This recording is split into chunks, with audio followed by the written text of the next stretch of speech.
Ndagushimiye kandi nguhaye ikaze hano kuri Yep Media. Nge nitwa Tiyunsanze.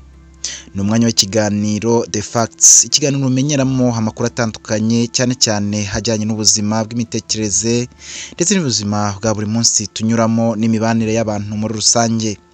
Ni ikiganiro kigamije kwigisha, kumenyesha ndetse no gususurutsa abamaze gukanda subscribe kuri Yep TV Rwanda, kandi nawe utarakanda subscribe wakanda maze ugatera comment, share ndetse na like, ukazajya uhora ubona ibiganiro byacu tunyuza kuri uyu muyoboro.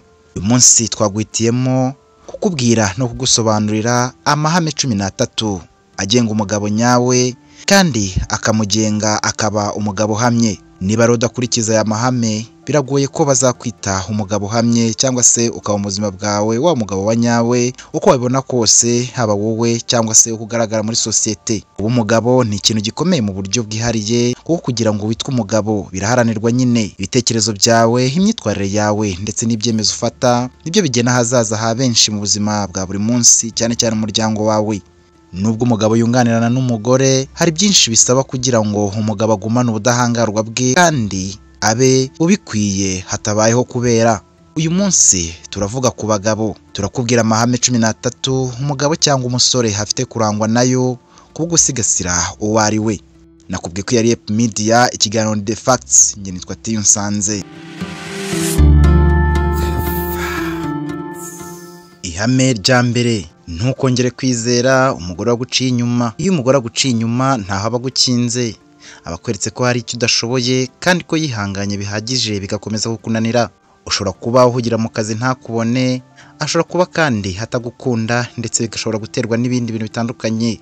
Gusa ikimenyetso cya nyuma kuri we ni ukuguca inyuma nyine, akaryamana n'undi mugabo ariko utari wowe. Imibonano mpuzabitsina ku mugore ni igikorwa cy'ingenzi cyane, kuko iyo bibaye ku bushake bwe ntashobora kuryamana n'umuntu atiyumvamo.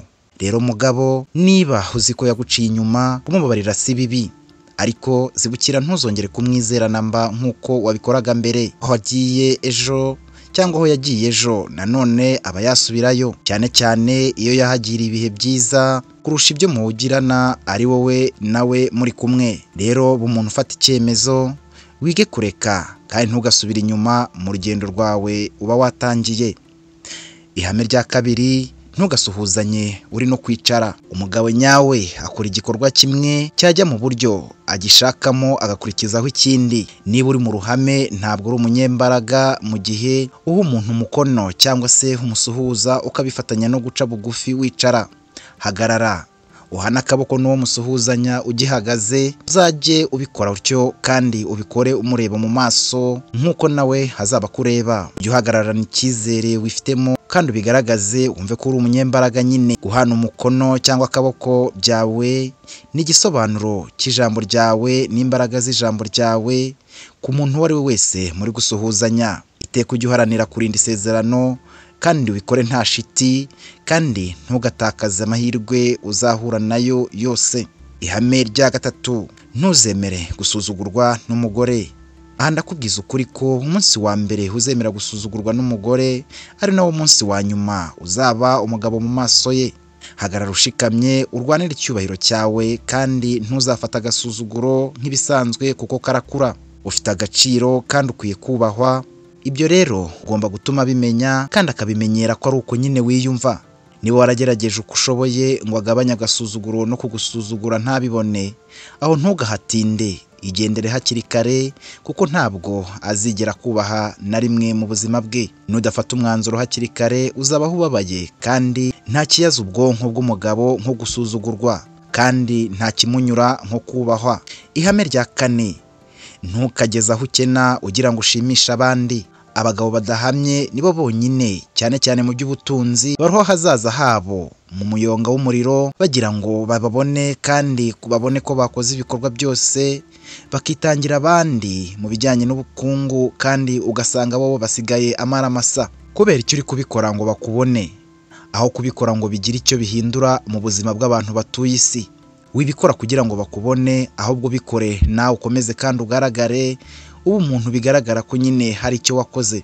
Ukuri nuko imbaraga n'icyubahiro umugabo ahabwa bishingira hanini ku kuntu ahagaze mu by'ubukungu. n'amafaranga ndetse no kwigenga kwe bwite. Niba ushaka kuba umugabo uhamye rero, bariya bareke barwanira ifoto, wowe wubaka ubukungu bwawe witurije kandi ku muvuduko. Uwufasha umufashe no kwitanga ubikore ariko utihungabanyije cyangwa ngo wihutaze. Ihame rya 5: ntukarye insigarira z'ibyo utaguze. Umugabo wese haterwa ishema no kugira icyo akorera bagenzi be. Ntugategereze rero gucunagurizwa ku kantu gato gato cyangwa se utuntu duto duto turyohereye nk'amatunda kandi utarigeze na rimwe ugira uruhare mu ihingwa ry'ayo matunda, yewe utaranagize mu ruhare mu ivomererwa ryayo cyangwa mu ifumbirwa ryayo, ariko ukahaboneka mu isarurwa ryayo gusa. Nyirinka niwe ugira ijambo rya nyuma ku mata yayo. Ntukarwanirire ibintu ushobora kwirukanwaho mu buryo ubwo aribwo bwose kandi bworoshye. Biri mu bigize agaciro k'umugabo uhamye, kandi ibyasagutse uzabisigire ba nyirabyo, kuko umugabo numenya igihe cya nyacyo cyo kurekura ibimusumba akagenda. Ntabwo uri umugabo uhamye mu gihe iteka uhabwa kandi wowe utajya utanga. Ihame rya 6 rigena umugabo uhamye: iteka ujye uhorana intego mu buzima bwawe. Niba uri umugabo cyangwa umusore, nta burenganzira ufite bwo kwishyira mu kamahoro ngo ibintu bimeze neza. Umugabo uhamye nuhorana intego kandi ahorana igishyika cy'ejo hazaza, aharanira kuhagira heza kurushaho. Wisinzira rero kuko hari ibyo ubona umaze kugeraho washakaga. Oya rwose byamaganire kure, kuko ibyo bitekerezo ni umwanzi ugamije kukumanura mu nzego. Buri munsi ni amahirwe kuri wowe, ntukabisuzugure kuko ejo waba urenze uwo uri w'uyu munsi. Fatirana rero ayo mahirwe, shyiraho intego zawe kandi uzirwanirire, zaba intoya cyangwa se nini ngari, kandi akazi ugite kugatandukanya n'ubucuti bwa buri munsi ugirana n'abantu bawe.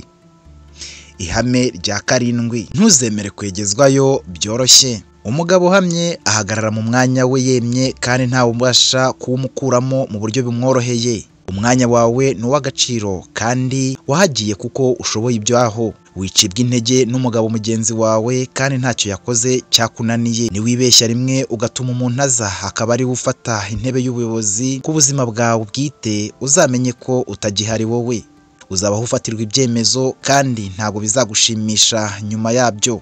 Umugabo nuharanira gutanga amabwiriza kuruta guhabwa amabwiriza, kuko ibyo ababwira ababizi kubarusha nyine. Uzarinde kuba ndiyo bwana cyangwa se mbere nkarukurikira izindi. Intsinzi y'umugabo ibonerwa mu kutava ku bintu ndetse no kutabererekera abandi maze ngo wajye ku ruhande aba ari bo barwana n'ibyo bagomba guhura nabyo ku buzima.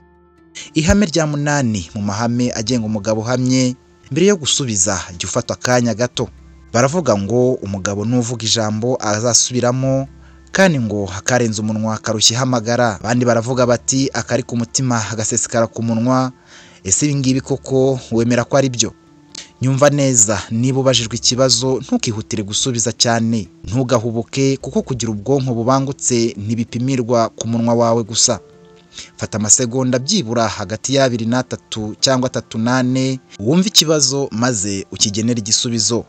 Garagaza ko ibyo uvuga ubihagazeho kandi kutajagaraye mu mutwe. Umugabo nyawe nubanza gutekereza ku byo agiye kuvuga kandi akabivugana icyizere gishikamye. Kariya kanya gato ushyiramo niko gashyira uburemere ku ijambo ryawe umuntu wese aba ategerezanyije kumva igisubizo utanga. Ihame rya 9: ntukingingire umuntu kugukunda. Umugabo uhamye ntasabiza urukundo boshya ari rwo mwuka hahumeka. Menya ko umunsi witwaye utyo icyubahiro n'agaciro byawe bizasigara bigerwa ku mashyi. Menya yuko ukuri nyako ari uko abagabo ba nyabo batirukanka ku bagore cyangwa abakobwa batabakunda babinginga ngo bahe urukundo, kuko umugabo ntiyirukanka ahubwo arakurura. Wowe haranira kuba umugabo ukurura abo wakabaye wirukankaho, maze ukora ibintu byawe ku mutuzo kandi witurije. Niba umukobwa atakubonamo umusore bakundana cyangwa umugabo yagira umugabo we bwite, wimuhatiriza. Wowe uzamureke agende. Mbisubiremo, uzamureka agende kandi ugende wemye wishimye utanahindukiye. Ntukemerere umuntu uwo ari we wese uzakerensa agaciro kawe uko yishakiye, kuko ariko cyubahiro cyawe nyine. Tugeze ku ihame rya 10: rigenga abagabo ba nyabo cyangwa abagabo bahamye, cyangwa se niba utagengwa n'aya mahame biragoye kuzitwa umugabo uhamye cyangwa wa nyawe. Ihame rya 10 riragira riti itoze gukora siporo, ufite kubyemera ko umubiri wawe aribwo buturo bw'imbaraga zawe nk'umugabo. Rero ntukwiye kubisuzugura, kandi umugabo agomba kuba akomeye mu buryo bwo bwose mu byo akora. Imbaraga z'umubiri nibwo buzima. Gerageza nibura ukora imyitozo ngororamubiri nk'inshuro enye byibura mu cyumweru kimwe. Nta rwitwazo uzaba ufite mu gihe warangaranye umubiri wawe maze ugacika intege igihe kitageze n'indwara zikawadukira. Ukwiye kubaho wishimye kandi ubangutse mu byo ukora mu buzima bwawe bwa buri munsi, ibyo ari byo byose, haba mu bijyanye n'umuryango wawe, kubaka urugo rwawe ndetse n'akazi ka buri munsi ukora akariko kose. Wibuke kandi ko ibi bidafite abo bigenewe, ahubwo wowe mu gihe cyawe n'urugero rwawe uko uri kose usabwe gufata umwanya wo gukora umwitozo maze ukagorora umubiri wawe. Wibuke kandi ko gukora siporo bigabanya urusobe rw'umunaniro ku bwonko kandi bigatera guhorana akanyamuneza mu maso. Ihame rya 11 rigenga abagabo ba nyabo moyo twaguteguriye uyu munsi: ambara neza kandi ubikora igihe cyose. Uko ugaragara niko abakureba bakubona, ni nako kandi ibyo bakugomba babona ubikwiriye. Rero wibyirengagiza, ahubwo bizirikane ujye uhora usa neza kandi ukeye nyine. Kwambara neza biri mu bintu bizatuma aho unyuze hose bakubaha, kabone nubwo nabo ubwabo baba biyubashye. Iyi myumvire nuyikomeraho bizatuma abantu benshi bagutandukanya n'ababonetse bose, kandi ntuzahitemo aho ugomba kwambara neza. Haba aho ukorera, mu nzira ugendamo, mu rugo aho wirirwa, ndetse no muri karitsiye ubamo, ujye uhora usa neza kandi wambaye neza. Uzaharanire kugira isuku kandi uharanire kuba uwambaye neza mu bo muri kumwe, maze imyambarire yawe izaba ingabo igukingira ahantu hose ugiye. Tugeze ku ihame rya 12: menya kwihagararaho. Umugabo numenya kwihagararaho. Umugabo utabasha kwivugira ngo yisobanure, nawe ubwe biragoye, ntabwo aba yisobanukiwe.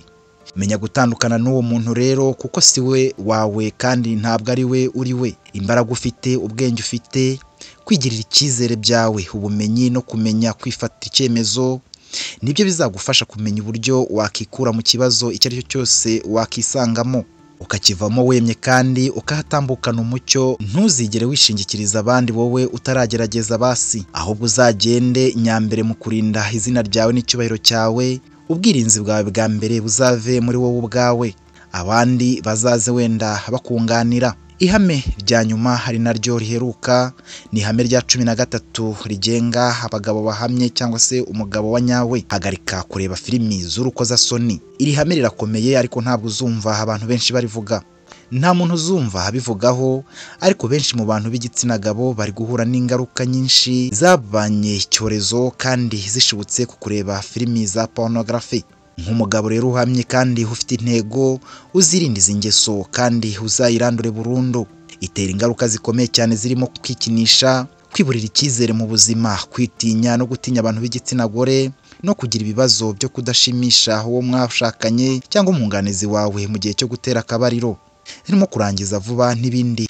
Niba koko uzi ko byakubase, we kunda kujya aho abandi bari, uhindura ubuzima bwawe. Tangira ureme ubucuti n'abantu b'igitsina gore kandi muganire kandi wisanzure. Niba ufite umuryango kandi ongera igihe ugirana nabo kandi ukigire kirekire. Nubwo waba uri ku kazi, aho uri hose uvugane nabo, mbese wongera igihe ugirana n'umuryango wawe, umugore wawe ndetse n'abana bawe n'inshuti. Iyo hangaha niho dushoreje, kandi icyo nakubwira nukurikiza aya mahame ubuzima bwawe buzahinduka. Uwo uzavugisha wese azaguha umwanya, kuko nta gisuzuguriro uzagira mu bantu. Niba warakanze subscribe ndagushimiye cyane. Niba utaranayikanda kandi bikora ubu ngubu nyine, uraba udushyigikiye kandi ntuzongera gucikwa n'ibiganiro byacu kuri Yep Media cyangwa Yep TV RDA. Njyewe nitwa Tiyunsanze. Ciao ciao, nahakagaruka.